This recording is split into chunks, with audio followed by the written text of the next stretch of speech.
Bienvenue à Coram Deo. Ta famille, ta maison, ton église.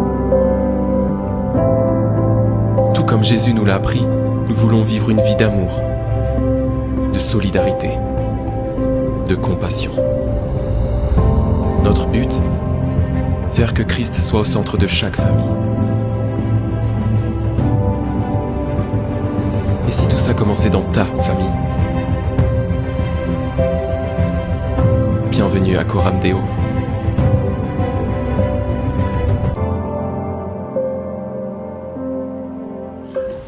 Bonjour à tous.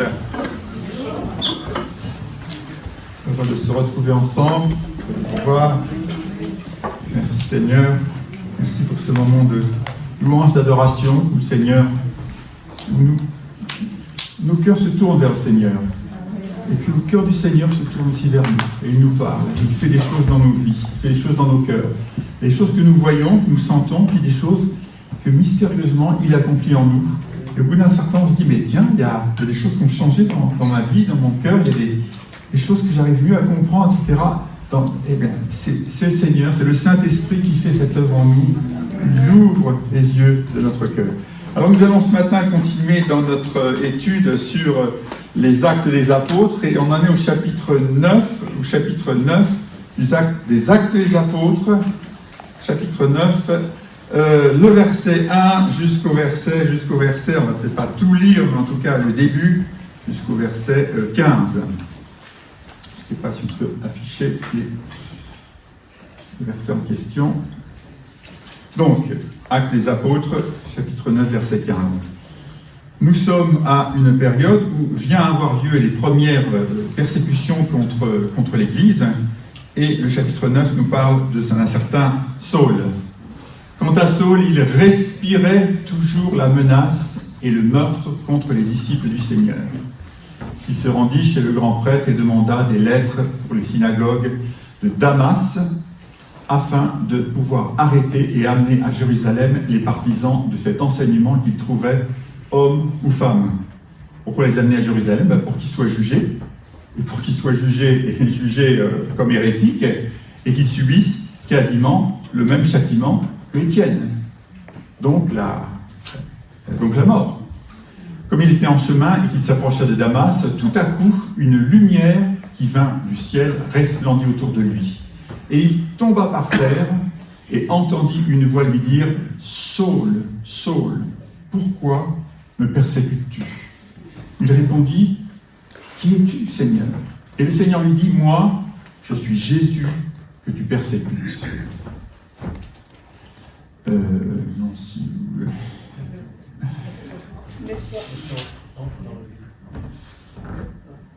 Lève-toi, entre dans la ville, et on te dira ce que tu dois faire. Les hommes qui l'accompagnaient s'arrêtèrent, muets de stupeur. Ils entendaient bien la voix, mais ils ne voyaient personne. Saul se releva de terre. Malgré les yeux ouverts, il ne voyait rien. On le prit par la main pour le conduire à Damas. Il resta 3 jours sans voir et il ne mangea ni ne but. Dans la première partie de ce chapitre 9. Donc, il se passe des choses dans cette église chrétienne naissante. Il y a des persécutions. Il y a une opposition qui est vraiment violente contre les chrétiens. Des attaques franches et massives contre l'église. Étienne vient d'être martyrisé, vient d'être tué. Ça vient d'avoir lieu quelques semaines avant, quelques mois avant. Et qu'est-ce qui se passe? Eh bien, les chrétiens vont s'enfuir. Les persécutions vont amener les chrétiens à partir un petit peu partout, au nord et au sud d'Israël. Et il nous est dit, et c'est là qu'on commence à voir le plan de Dieu qui se manifeste. Le plan de Dieu dans les vies, dans le développement de l'Église. Il nous est dit, ceux qui avaient été dispersés allaient de lieu en lieu, annonçant la bonne nouvelle. Donc des persécutions ont amené à ce que l'évangile soit répandu encore plus loin que juste la ville de Jérusalem. Et même chez les Samaritains. l'évangile est prêché chez les Samaritains, le chapitre précédent, et qu'est-ce qui se passe? Eh bien, il y a un réveil. Alors, les Samaritains et les Juifs, ils n'étaient pas copains-copains, hein. Ils ne s'aimaient pas beaucoup. Donc, que l'évangile arrive chez un peuple qui est plutôt rejeté par les autres, c'est merveilleux. Les Samaritains se convertissent, ils sont baptisés, et puis, première étape, ils sont baptisés, c'est formidable, ils se convertissent, mais Pierre et Jean sont envoyés vers les Samaritains pour qu'ils reçoivent aussi le baptême du Saint-Esprit. Donc la bénédiction de Dieu à la suite de persécutions. Dieu utilise des circonstances adverses, difficiles, parfois incompréhensibles, pour apporter la bénédiction dans les vies, pour apporter des conversions, pour apporter des transformations de vie. Dieu agit, Christ est prêché, les cœurs sont touchés, les vies sont transformées. On le voit dans le cas de ces Samaritains, juste avant. Et puis ça continue, on nous a prêché sur Philippe et l'eunuque éthiopien.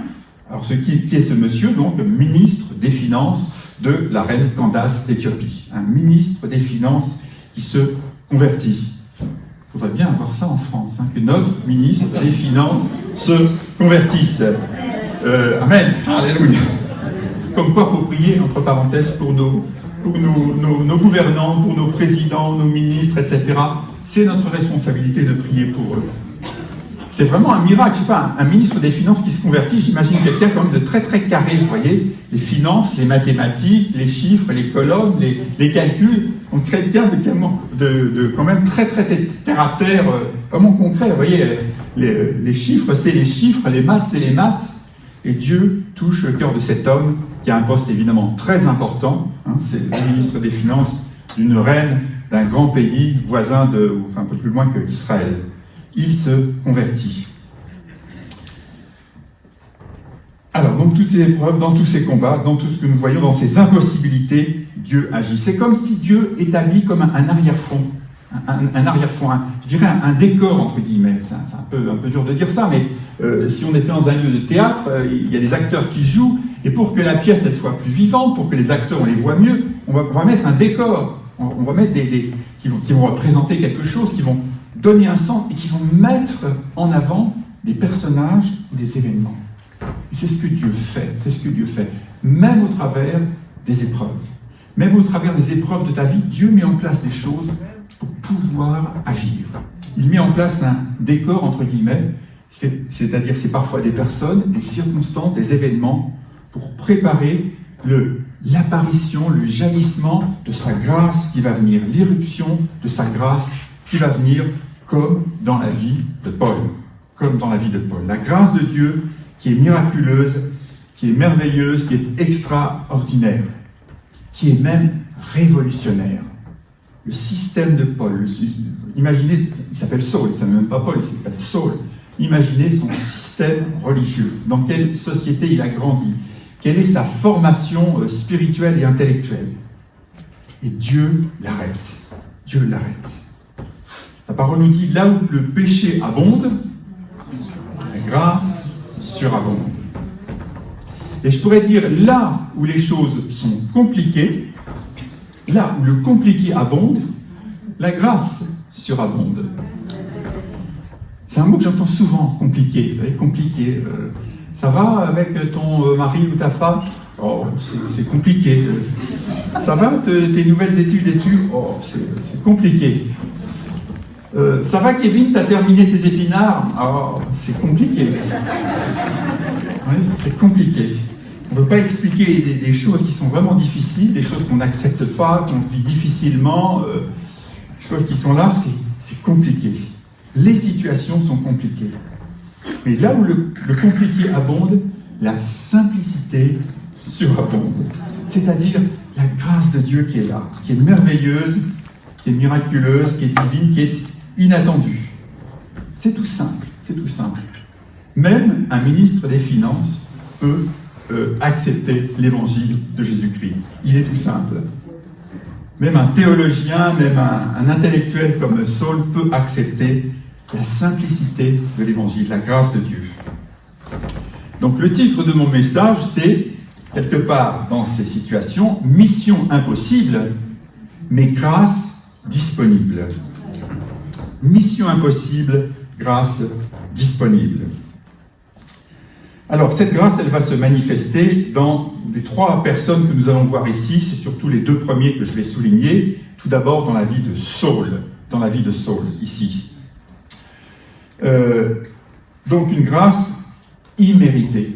Paul ou Saul ne méritait pas cette grâce, car Dieu l'a touché. Il a pris un persécuteur, en fait.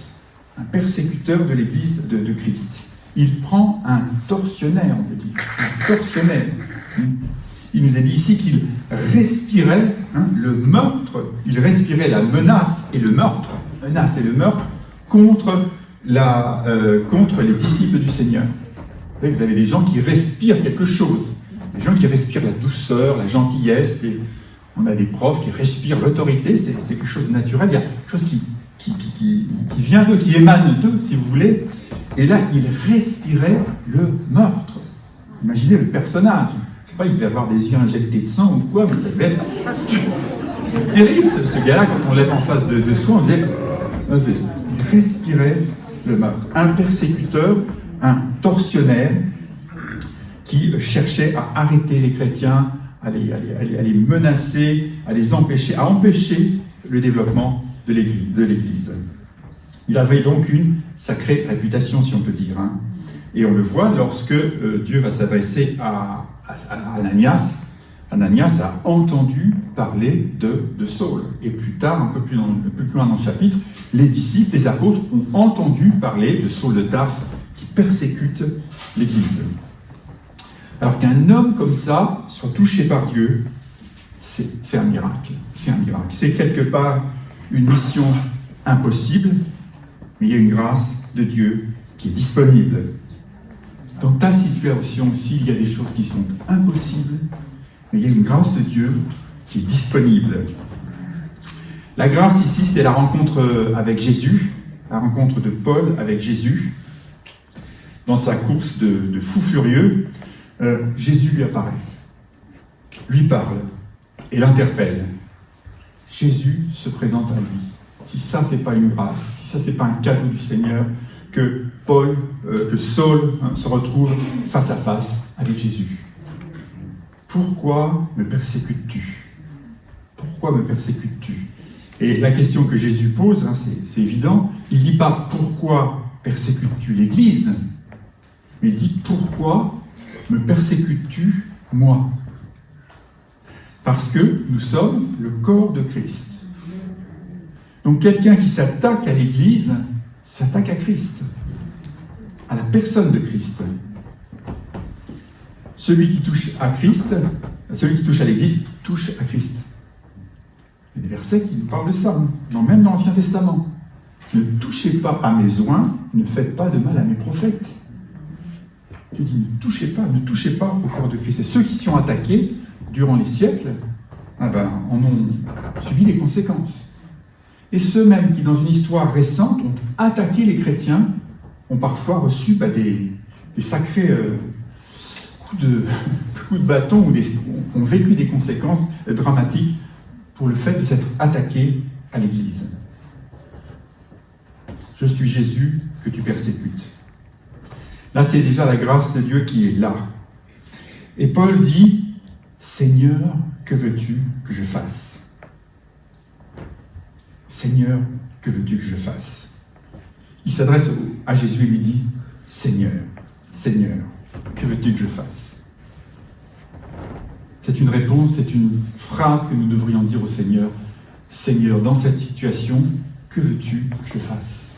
Dans cette situation difficile que je vis, dans ce problème que je vois chez telle famille, ou chez mon frère, ou chez ma sœur, qu'est-ce que je peux faire?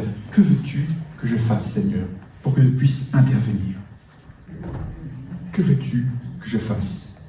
Saul, tu as posé une bonne question. Tu as posé une bonne question. Et Jésus lui répond, bon, lève-toi, rentre dans la ville, et on te dira ce que tu dois faire. Alors j'imagine très bien Paul, très aussi cartésien, très intellectuel, il avait une formation aussi bien spirituelle qu'une formation philosophique et tout, c'était vraiment une sacrée personnalité. J'imagine très bien Paul lui disant « Mais Seigneur, qu'est-ce que je fais? Qu'est-ce que je dois faire ?»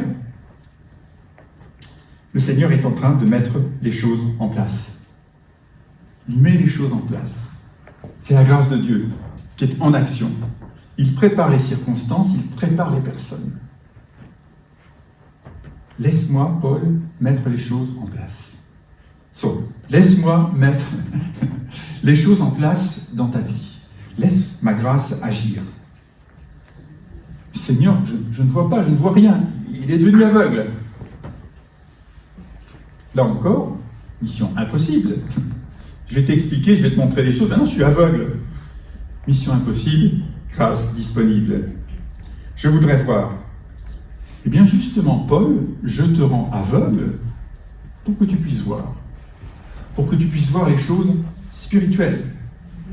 Pour que dans ta vie se passe quelque chose où tu vas comprendre par le Saint-Esprit tout ce que tu as fait dans ta vie.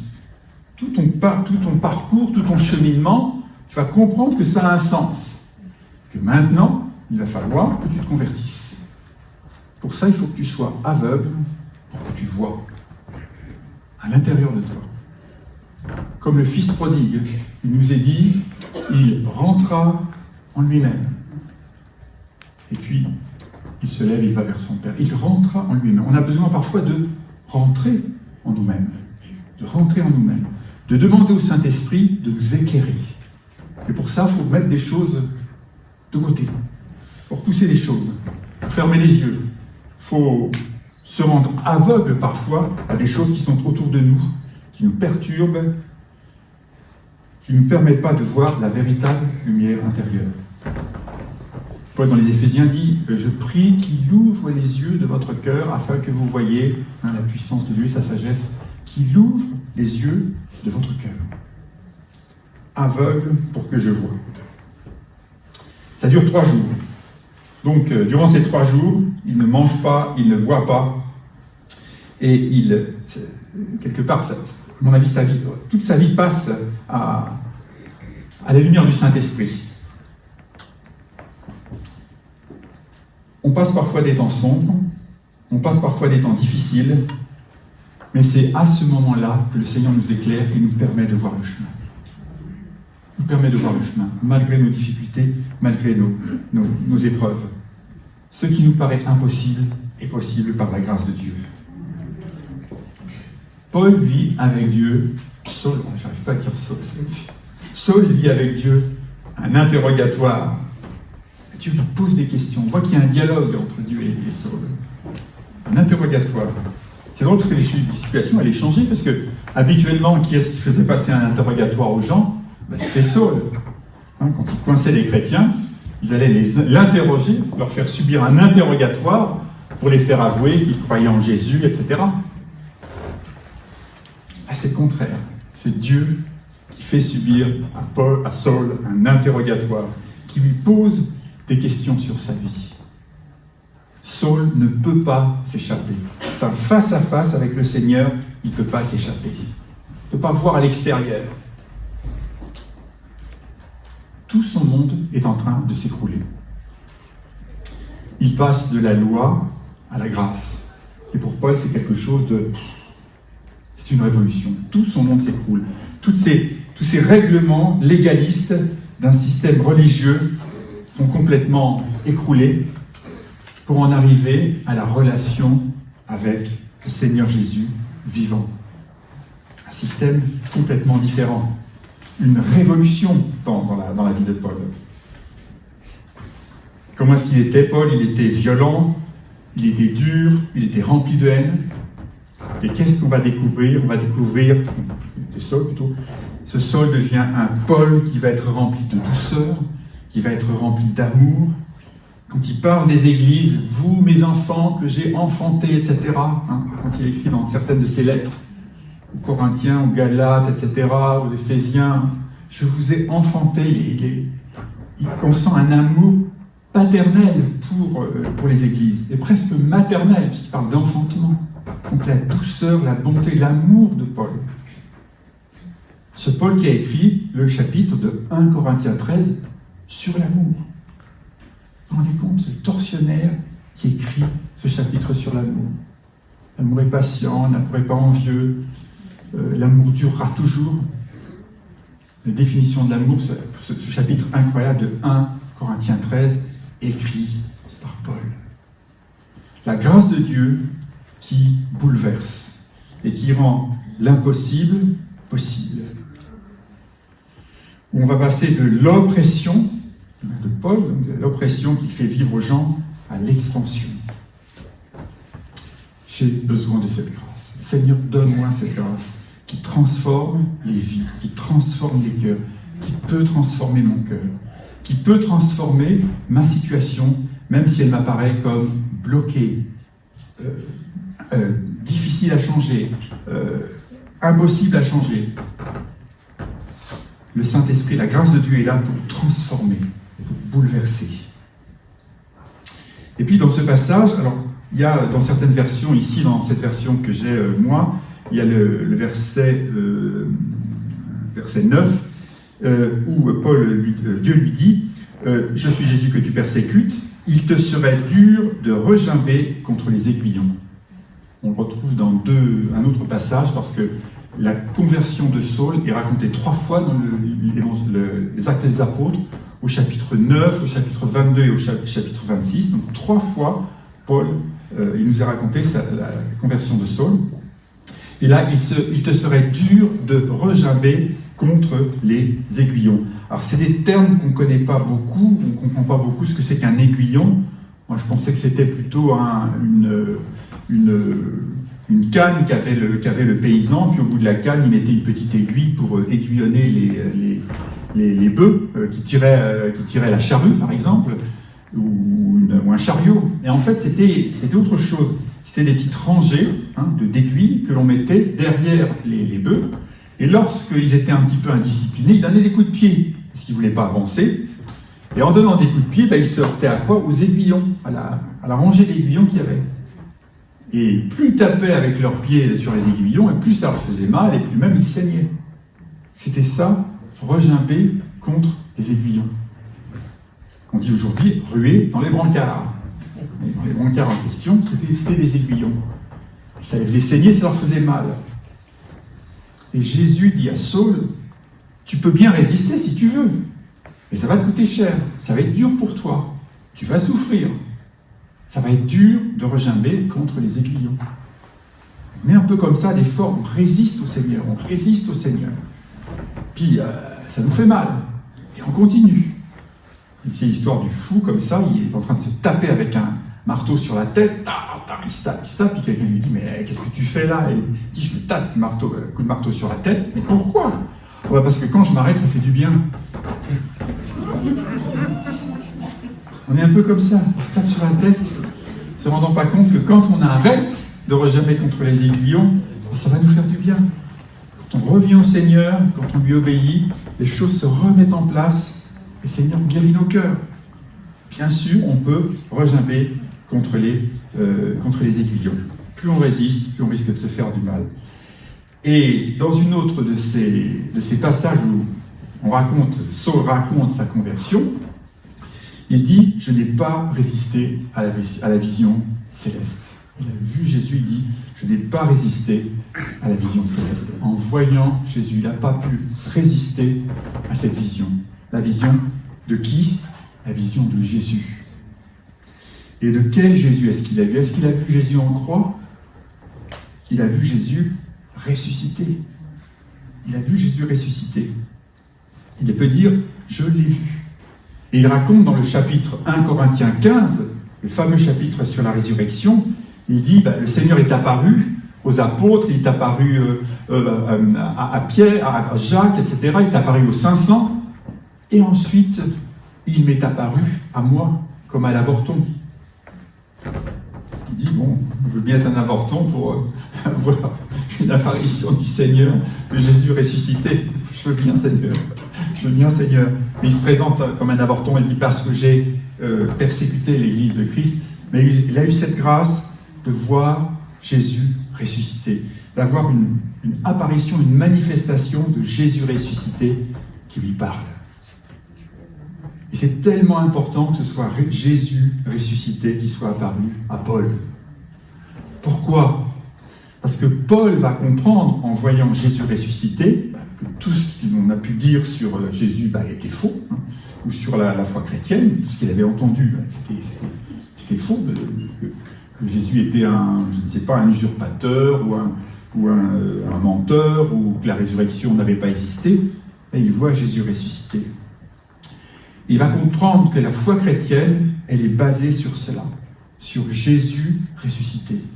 Et il va écrire ce chapitre de 1 Corinthiens 15 sur la résurrection, où il va dire, si Christ n'est pas ressuscité, alors notre foi est vaine, et nous sommes toujours dans nos péchés. Et si c'est dans cette vie-là que nous avons espéré en Christ, nous sommes les plus malheureux des hommes. C'est tout un raisonnement formidable, où il montre que notre foi est basée sur la résurrection de Jésus-Christ. Dans aucune religion, dans aucun leader religieux du monde, il y a un homme qui est ressuscité et qui a dit j'ai le pouvoir, etc. Seul Jésus est ressuscité. Et notre foi, elle est basée sur ce ressuscité. Et c'est pour ça que Paul ensuite va écrire ce chapitre de 1 Corinthiens 15. Et dans d'autres passages aussi, il parlera de la résurrection de Jésus qui est essentielle.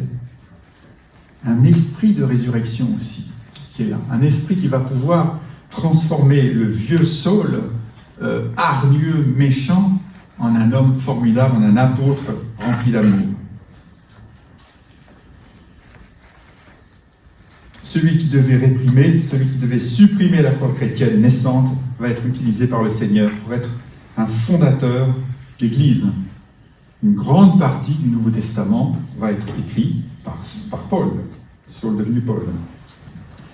Et il dit aussi dans ce chapitre 1 Corinthiens 15, la grâce de Dieu n'a pas été vaine pour moi. La grâce de Dieu n'a pas été vaine. Il reconnaît qu'il a eu la grâce de Dieu qui a pu se manifester dans sa vie. Elle n'a pas été inutile. Jésus lui a tendu la perche quelque part et il l'a saisie. Jésus lui a tendu une bouée dans cette dérive épouvantable où il allait, qui était faite de violence et de haine. Il a tendu une corde pour le sortir de là. Et Paul a saisi cette grâce. Il a dit, cette grâce n'a pas été vaine. Il s'est agrippé à la grâce de Dieu. Il a eu un périple compliqué, mais ça s'est terminé par la grâce de Dieu. Une grâce qui a été démultipliée. Périple compliqué, grâce démultipliée. C'était le premier personnage. Il y a encore beaucoup de choses à dire sur Paul. Cette intervention de Dieu où Paul est conduit de façon miraculeuse. Dieu a préparé tous les événements. Deuxième personnage ici, c'est Ananias. Il faut qu'on lise un petit peu plus tard, donc. À partir du verset 10. Or, il y avait à Damas un disciple nommé Ananias. Alors, on ne sait pas du tout comment les disciples sont arrivés à Damas. Comment est-ce qu'une église, quelque part, enfin, des chrétiens se réunissant dans les synagogues, était à Damas? On ne sait pas, mais il y avait à Damas un disciple nommé Ananias. Le Seigneur lui dit, dans une vision, Ananias. Il répondit, me voici, Seigneur. Et le Seigneur lui dit, lève-toi, va dans la rue qu'on appelle la droite, et cherche dans la maison de Judas un homme nommé Saul de Tarse. Car il prie, pardon. Il a vu en vision un homme du nom d'Ananias. Ananias, bon. Qui entrait et qui lui imposait les mains afin qu'il recouvre la vue. Ananias répondit, Seigneur, j'ai appris de plusieurs personnes que tous les maux que cet homme a fait à tes saints dans Jérusalem. Il a ici des pouvoirs de la part des principaux sacrificateurs pour lier tous ceux qui invoquent son nom. Mais le Seigneur lui dit, va, car cet homme est un instrument que j'ai choisi pour porter mon nom devant les nations, devant les rois, devant les fils d'Israël, et je lui montrerai tout ce qu'il doit souffrir pour mon nom. Ananias sortit. Lorsqu'il fut arrivé dans la maison, il imposa les mains à Saul en disant, Saul, mon frère, le Seigneur Jésus qui t'est apparu sur le chemin par lequel tu venais m'a envoyé pour que tu recouvres la vue et que tu sois rempli du Saint-Esprit. Au même instant, il tomba de ses yeux comme des écailles et il recouvra la vue. Il se leva et il fut baptisé. l'intervention de Dieu au travers d'Ananias. C'est incroyable de voir comment Dieu met les choses en place. Comment Dieu coordonne les choses. Comment il prépare les choses. Il met en place, je dirais, les différents acteurs. Il y a un réalisateur qui s'appelle Claude Lelouch qui a fait cette citation, ça m'a amusé.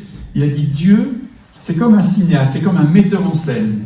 Il a 7 milliards de figurants et il fait croire à chacun qu'il a le rôle principal. » Mais c'est pas... Il y a quelque chose d'intéressant là-dedans. Nous avons chacun notre rôle à jouer. On a chacun quelque part le rôle principal. Ici, le rôle d'Ananias, c'était d'aller vers Paul. Il avait le rôle principal dans cette scène. C'était important. Dieu permet des situations impossibles, mais il manifeste sa gloire et sa bonté de façon incroyable. Et là, Ananias, c'était quelqu'un de très important. Comment était-il arrivé à Damas? On ne sait pas. Ça, c'est les miracles de Dieu. Dieu a préparé les choses. Nous avons tous un rôle. Nous avons tous un rôle dans le plan du Seigneur. Et lui aussi, il a une vision. Alors, va chercher un Saul de Tarse pour lui imposer les mains pour qu'il recouvre la vue. Là, j'imagine, on voit ce que Ananias dit au Seigneur. Seigneur, c'est pas possible. Quelque part, Ananias dit, je ne vais pas me jeter dans la gueule du loup pour me faire arrêter et me faire mettre en prison par ce tortionnaire, par ce persécuteur. Ananias aurait très bien pu dire, s'il est aveugle, tant mieux. Comme ça, au moins, il va nous laisser un peu tranquille. C'est une bonne chose. Non, Ananias, non. Tu as un rôle à jouer. Et le Seigneur lui a expliqué. Et moi, j'aime bien ces dialogues entre Ananias et Dieu, entre les personnages, entre Moïse et Dieu, entre Gédéon et Dieu. Il y a un dialogue. On peut dialoguer avec Dieu. On peut lui dire, mais pourquoi, Seigneur? Mais là, je ne comprends pas. Explique-moi, Seigneur. Montre-moi dans ta grâce ce que je dois faire et pourquoi tu me demandes ça. Ouvre les yeux de mon cœur, Seigneur. Ouvre les yeux de mon cœur. Un beau cantique qui dit ça. J'aime ces dialogues. Mais juste au début de ce dialogue, il y a cette petite phrase quand même que dit Ananias, c'est « me voici ». Me voici. Et c'est la phrase qu'on entend quand quelqu'un accepte d'être envoyé par le Seigneur. Me voici. Est-ce qu'on peut dire au Seigneur aussi, Seigneur, me voici. Je ne comprends pas tout à fait les choses que tu me demandes, mais me voici. Je ne comprends pas tout à fait la situation, mais me voici. Je ne comprends pas pourquoi je dois pardonner, Seigneur, mais me voici. Je ne comprends pas pourquoi je dois aller peut-être parler à cette personne, mais me voici. Me voici. Donc il est envoyé. Mais là, bien sûr, ça paraît mission impossible. Aller vers le persécuteur pour qu'il prie. Mission impossible, mais grâce disponible. Grâce disponible, le cœur de Saul avait été préparé. Dieu avait parlé à son cœur. Il était dans tout un processus qui allait amener au stade final de sa conversion. Cette grâce, c'est Ananias. La grâce de Dieu, c'est parfois un homme ou une femme. La grâce, elle doit s'incarner. Recevoir des bénédictions de Dieu. Merci Seigneur, moi j'en veux des bénédictions. Mais ces bénédictions, des fois, doivent se matérialiser, se concrétiser par une personne. Est-ce que nous pouvons être ces personnes qui sont des manifestations de la grâce de Dieu, de la bonté de Dieu, des grâces incarnées? Parce qu'on peut très bien me parler de bénédiction, de me donner des versets bibliques, mais tant que quelquefois je ne vois pas les choses se manifester concrètement, ça reste très abstrait.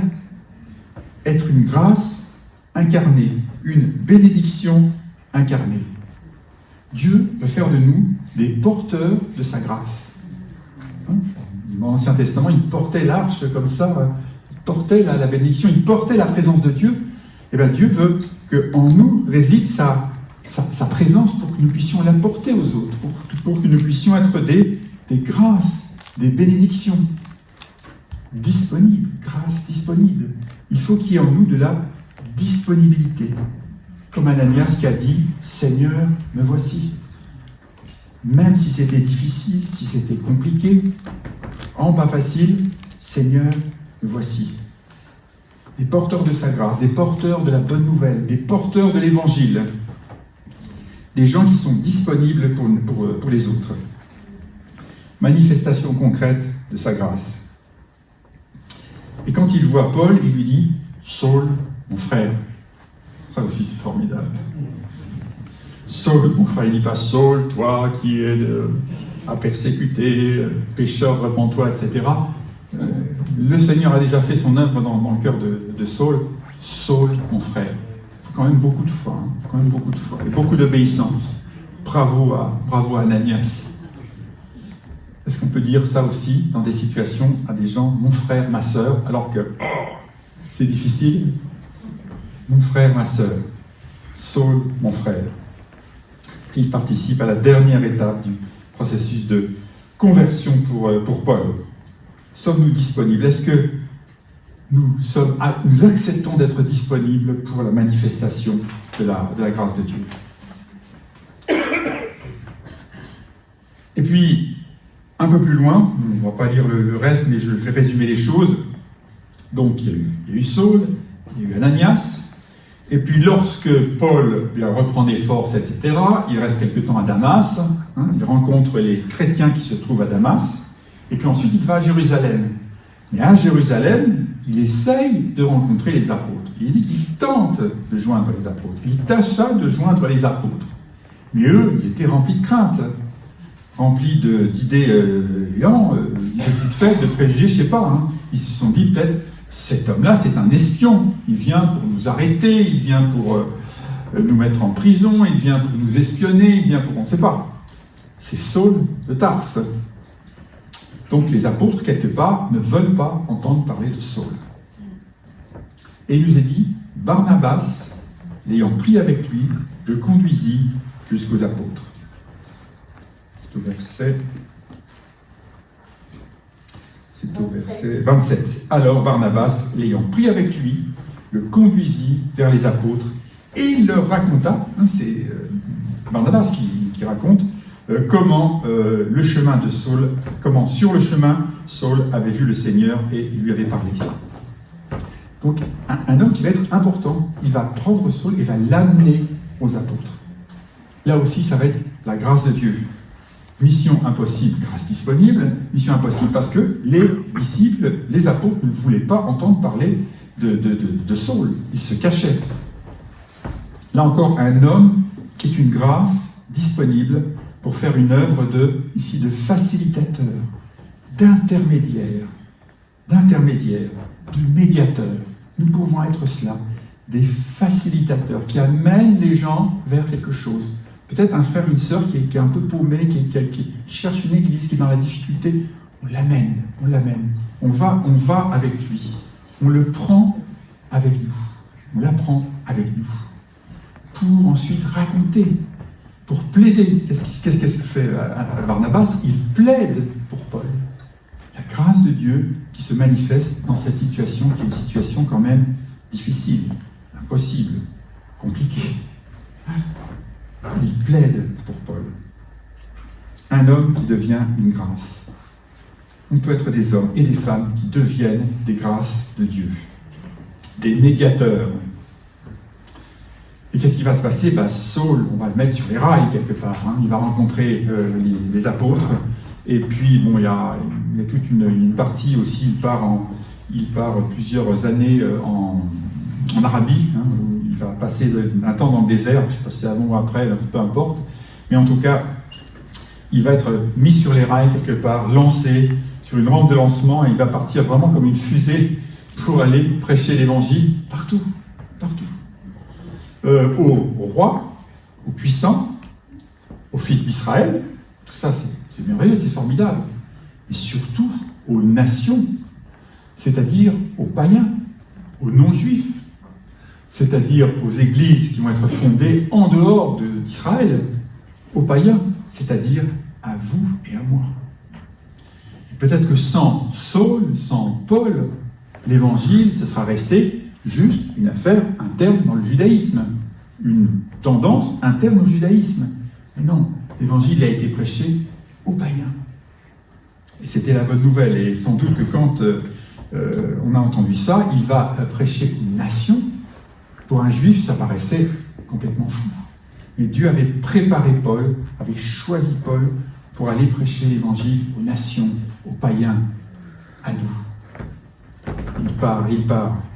Et ça devient une mission inarrêtable, par une grâce invraisemblable. Paul va être aidé, Paul va être secouru. Il va travailler en équipe aussi.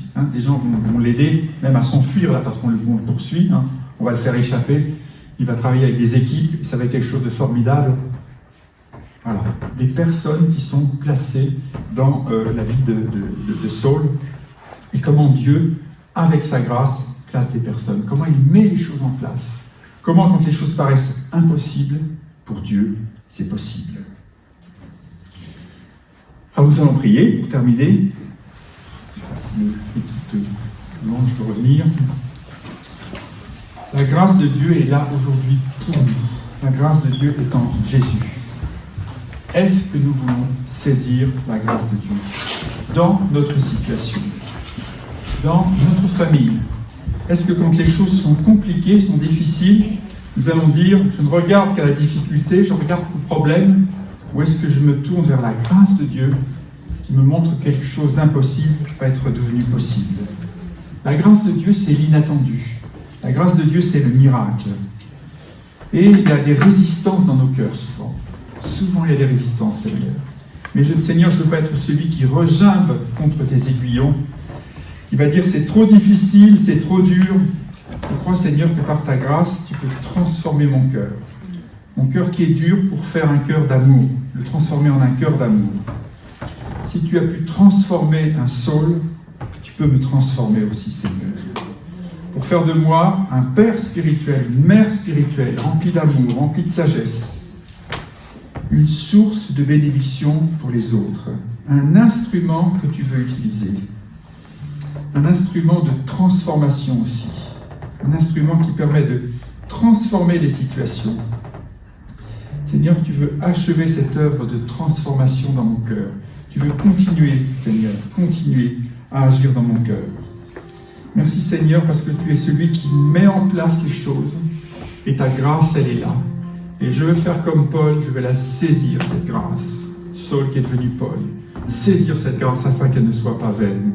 Je veux être comme Ananias, je veux saisir aussi cette grâce, cette opportunité. Je veux être comme Barnabas aussi, je veux saisir cette grâce, cette opportunité d'être un instrument entre tes mains pour que tu puisses utiliser petite mission ou grande mission, peu importe, Seigneur. Et ce que je veux, c'est être disponible pour toi, Seigneur. Dans les situations difficiles, dans les situations impossibles, ta grâce, elle est là, elle est disponible pour moi. La grâce en Jésus. La grâce que nous allons célébrer sous la forme de la Sainte Seine. Nous allons rappeler, Seigneur, ce que tu as fait pour nous, Seigneur, par ton corps et par ton sang que tu nous as donné. Nous célébrons, Seigneur, cette alliance, Seigneur. Nous célébrons ta grâce qui s'est manifestée par ta mort à la croix, Seigneur, et par ta résurrection. Amen. Est-ce que vous avez remarqué qu'aujourd'hui, on avait des nouvelles personnes avec nous? Parce que si vous n'avez pas vu, là, il y a un souci quand même. Hein. Donc, est-ce qu'on peut applaudir les rocs vers nous qui ont fait la louange avec nous? On était trop contents d'être avec nous. Et les prochains, c'est vous. Attention, on va venir vous voir. Voilà. On reprend ce premier chant ensemble et on redéclare encore que notre Dieu est fort et puissant. Ok. Oh, oh, oh, oh, oh.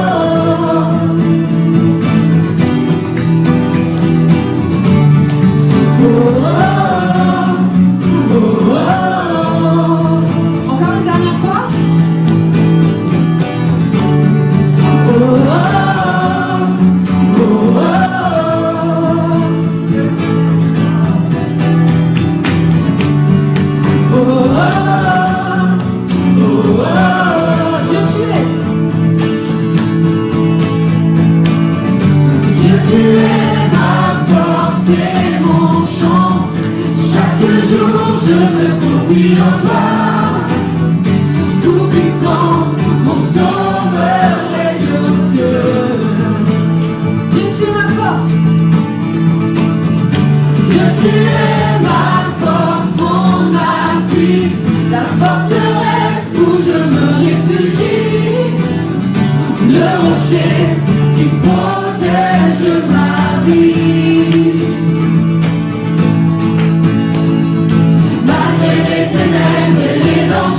qui m'entourent. Je lève les yeux pour accueillir ton secours. Je ne craindrai pas si tu veilles sur moi. Je suis venu pour te rencontrer, pour proclamer que tu es fort et puissant, nul ne peut se résister.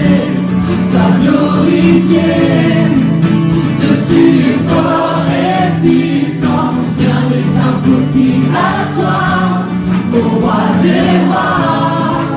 Dieu, tu es fort et puissant, au-dessus de tous les noms, nous déclarons que tu es fort et puissant. Oh, oh, oh, oh, Dieu, tu es fort et puissant. Oh, oh, oh, oh, Dieu, tu es ma force. Dieu, tu es ma force, mon appui, mon réconfort et mon but en famille. Un rempart devant mes ennemis.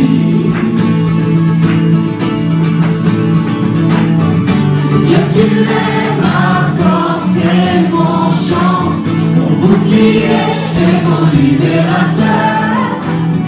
Souverain, mon sauveur est aux cieux. Malgré les ténèbres, et les dangers qui m'entourent, je lève les yeux pour affirmer ton amour. Je ne craindrai pas si tu es près de moi. Je suis venu pour te rencontrer, pour proclamer que tu es fort et puissant, nul ne peut te résister. Sois glorifié, Dieu, tu es fort et puissant, rien n'est impossible à toi, ô roi des rois.